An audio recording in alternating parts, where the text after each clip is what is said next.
Hey everyone, it's Alex again.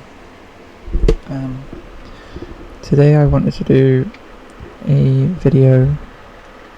I didn't know what about, to be honest, so I had to think for a little while about what I wanted to make a video on, and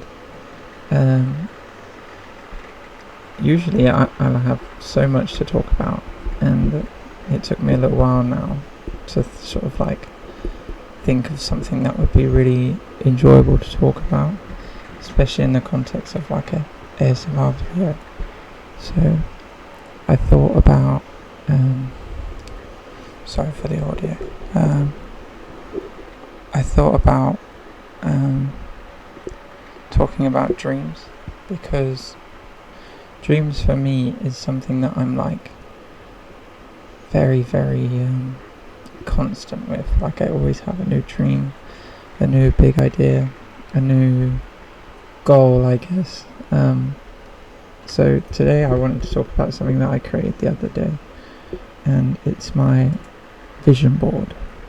It's like a London vision board.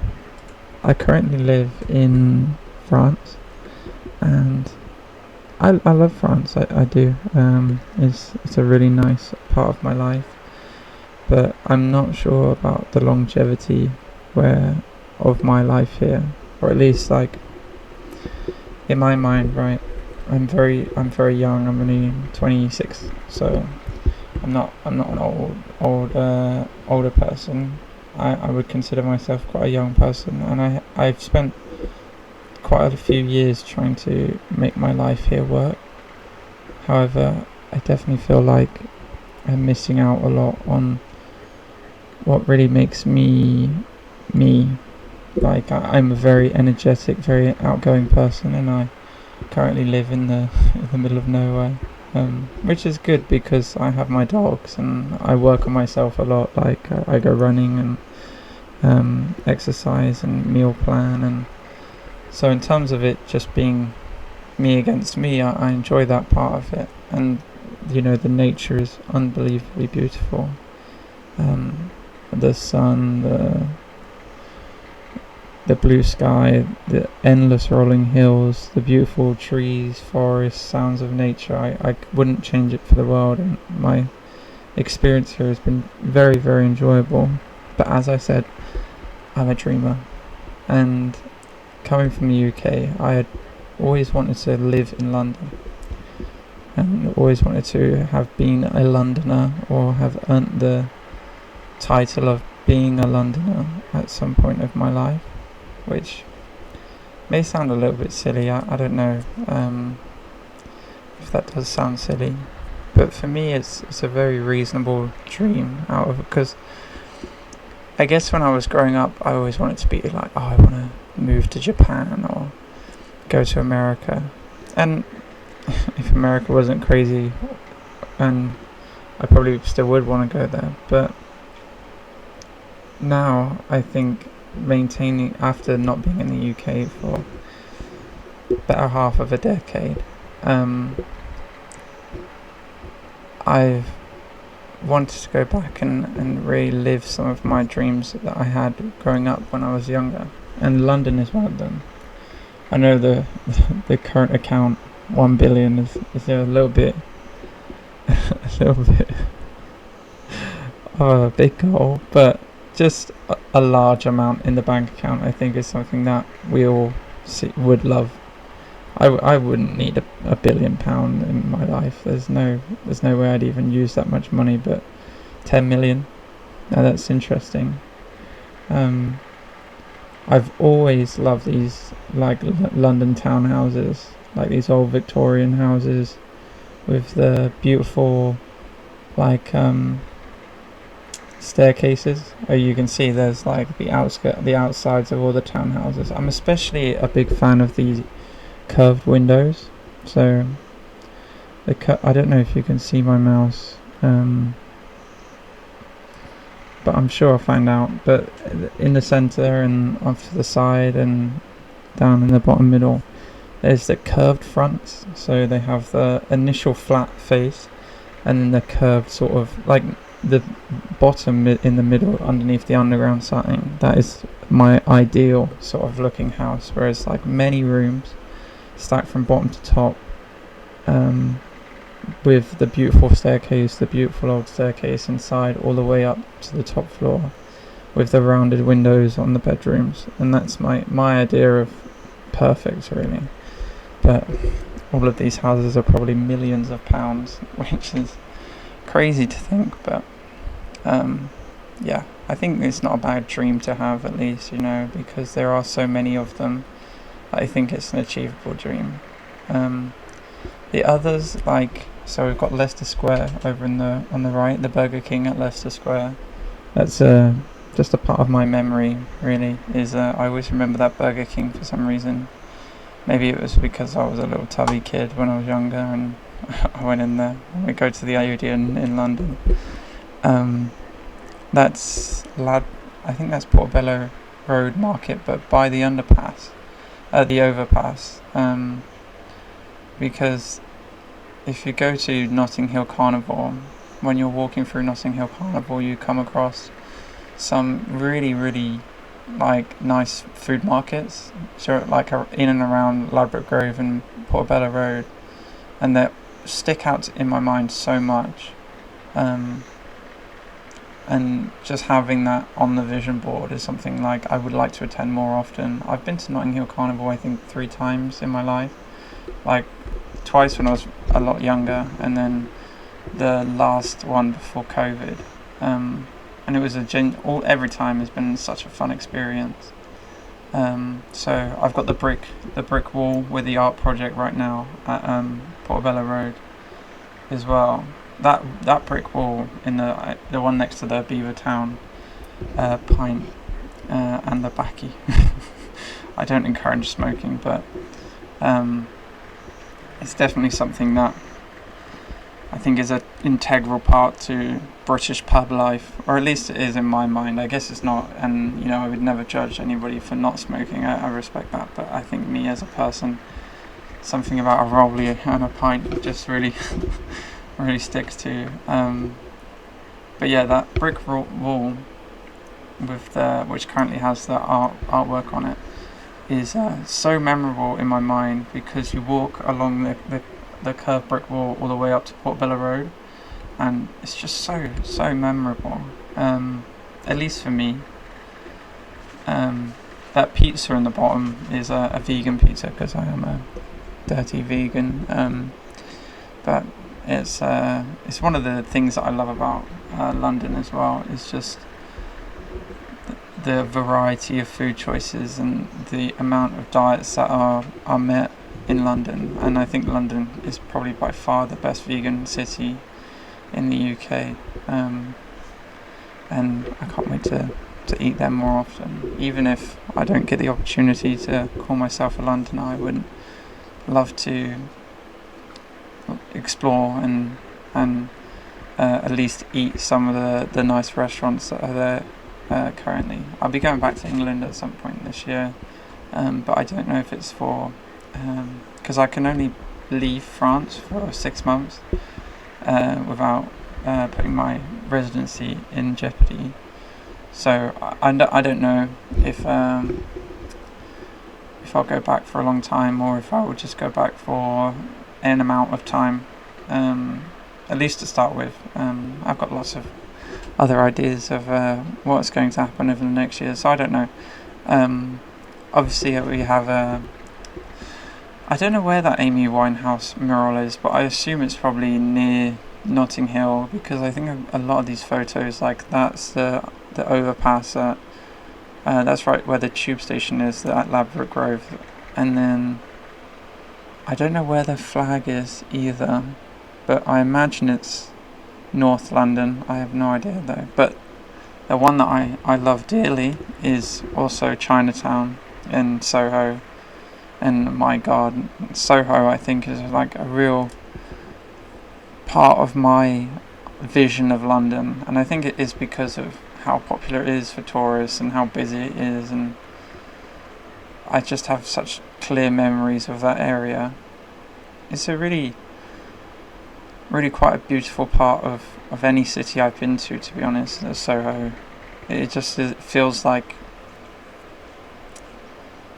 I don't know how to describe it other than it is so unique to that place of a feeling. Like there is nowhere else like Soho, at least from what I've experienced, and I've travelled a lot, but I would say that Soho and especially different boroughs of London really are so unique in their own right. And I guess like the UK is just like that. Now, with the girl with the Marlboro cigarettes, I think that's just like my own goals, like body goals. Like I've struggled with body dysmorphia a lot in my life, and I think at least I know like that vision for me as a person would be like ultimate. Like I'm not that fat or anything, or I have a nice stomach, but yeah, I mean that's goals, right? It's goals.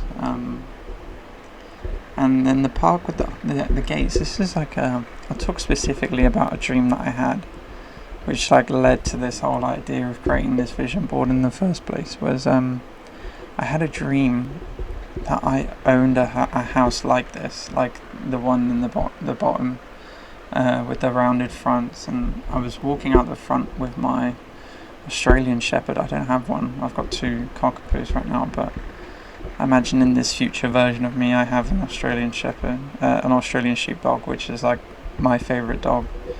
In terms of like breeds, like I would always want one. Called Rex, of course. And I'm walking out the front door of this house, and then there is that park with those big black iron fencing around it. And I don't know why I can just really clearly see that. Like I can visualize that in my mind so easily. But yeah, I don't know if or when that would happen. But yeah, I'll talk a little bit about some other dreams I guess I've had throughout my life. I think I talked a little bit about in my first video about how I grew up playing Counter-Strike, and Counter-Strike is definitely something that I have envisioned myself playing at a much higher level, but I'm not sure where I am now, to be honest. I was really trying hard for a good solid couple of months, but now they released a new update, and I think my motivation just dropped off the face of the earth. And it's really sad to see that, because I went from like 120 hours in the past 2 weeks to like 60, and half of them at Battlefield, you know. So I want to put more effort in and play at a good level, especially for my teammates more than anything, because I play in the ESEA leagues. But yeah, it's hard to do that without motivation, and I often ask myself, is this the test of life? You know, is this like what people say is like, oh, the barrier of, are you going to make it, are you not? Is this the wall? I don't know, and maybe it is the wall and I need to just fight through it, but at the same time I'm of the opinion that sometimes the time away from the game can really help improve your ability at the game. So I don't know, maybe the motivation will come back, maybe I shouldn't wait for that motivation, I'm unsure. Other than that, like I said earlier, is I did have a dream of going to America, which has gone a little bit out the window now, especially with Trump and everything. As a trans woman, it's very difficult to envision myself in that situation now, just because it's dangerous, and I think that it would be silly to put myself in any sort of danger like that, and I'm not sure it's worth it. I'm not sure it's worth investing my time and effort into a place that doesn't respect me as a human being or as an existence. And I guess you could say something similar about the UK, because the UK is doing something similar. or at least in terms of, you know, what happens in America happens in the UK, and I do worry about trans women even in the UK and their longevity, especially. Anyway, it's very political. But I could still envision myself in America, especially in like a small town. Like I don't know why I've had this vision of singing in like a big barn with, like, you know, a bar and lots of people, and like just maybe if it's just like karaoke or something. I don't think I'll ever be a singer, but you know, I'm not against that idea or that dream or that career. And I do enjoy singing. It's just that I imagined it. I can visualize it, but I visualize it not as a singer, but maybe like just like karaoke, or like just being there at the right time, or maybe it's even stand up. I do like jokes and stuff, so I don't know. So yeah, I can envision myself still in America in the future, because I don't think these places will be full of hate forever. I think they will change just for the positive. And I think that's the same about the UK as well. But I think economic strife really does push people towards hate often. So, c'est la vie. Economic turmoil is probably a better word. Obviously, Japan has always been on my list of places to live and experience. And I think I have a little bit of a different sort of view of Japan than a lot of people, because I grew up watching Abroad in Japan. I was one of his first watchers. Like I remember when he had maybe like a few thousand views, and I think only like 2 or 3 videos on his channel. I think he'd just released the driving one or something, and I think that was like 12 years ago now, maybe. And I remember watching it, and I was like, this is the sort of Japan living that I experienced, that I wanted, which is like a small apartment in the middle of like an area that gets very cold, and like I'd love to spend some time in Hokkaido, you know, like when the snowfall can get like really bad. And yeah, I'm a big fan of snow, and because to me, like the perfect Japan life is just walking in the lovely environments and the nature, going to the konbini, and having a small apartment with a futon and a kotatsu, and that's all I could ever really want out of Japan, or my experience in Japan. Obviously I would love to see Tokyo and Sendai and Osaka and Kyoto and even Nagasaki and Hiroshima. I'd love to see all those places. However, I don't know.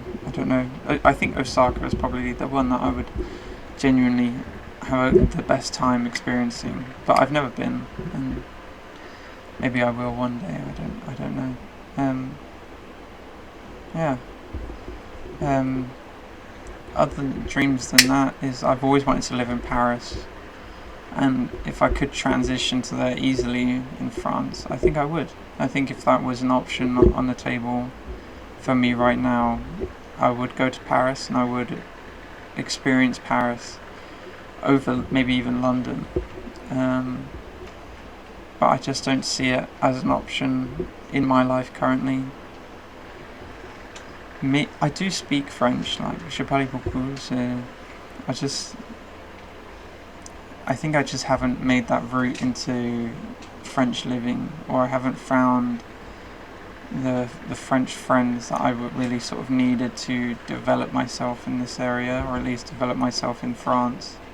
I've met lots of older people, and I'm friends with a lot of older people in France, but I haven't met many people my age, or had the experience of making friends with people my age. And maybe that's my own fault, because I'm not very good at making friends. Like, I think maybe because I'm British, I don't know.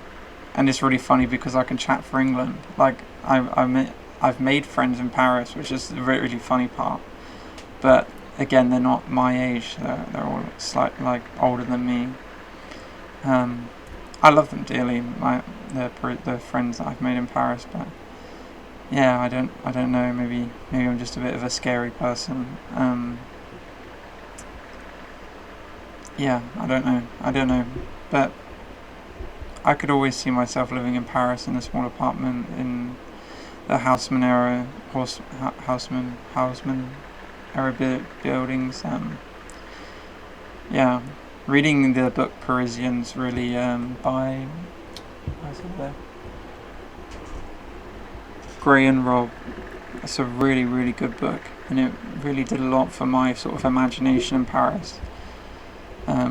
Because yeah, I mean, there's nothing better really than going to, for me as a vegan, going to Land of Monkeys and getting myself a nice croissant and a soy latte and walking around the city all day. And I, one of my other passions that I have in life is food. Like I'm a very keen cook, so I spend a lot of time at home cooking and